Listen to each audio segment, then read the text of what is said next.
رائے حق کے مجاہدوں، اے رائے حق کے جوانوں،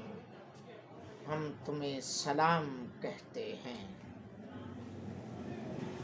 میں بڑے بڑے گدی نشین، بڑے بڑے خطبا، نقبا، نعت خوان ان سے پوچھنا چاہتا ہوں، اور عوام اہل سنت عوام سے میری گزارش ہے، یہ سوال کریں،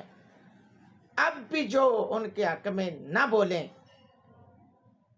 اب بھی جو ان عشاق کے حق میں نہیں بولیں، تو پھر آپ کا کام ہے، آپ ان سے سوال کیجئے کہ آپ فلسطین کا ذکر کس منہ سے کر رہے ہیں؟ جب فلسطین کے حق میں مجاہدین نکلے ہوئے تھے، اس وقت تو تمہاری زبان نہیں کھلی، اس وقت چھپ گئے تھے، اس وقت اپنی گدی کو بچانے کے چکر میں، اپنے پروگراموں کو بچانے کے چکر میں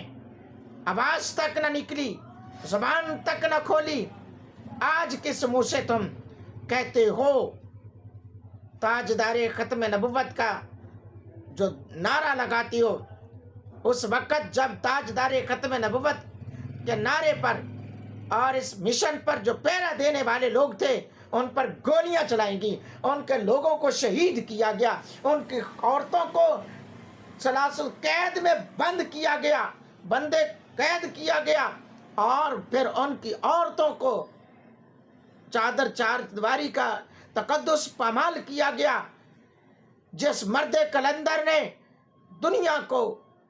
تاجدار ختم نبوت اور رسول اللہ صلی اللہ علیہ وسلم کی عزت و ناموس پر پہرا دینے کے لیے ایک مشن دیا،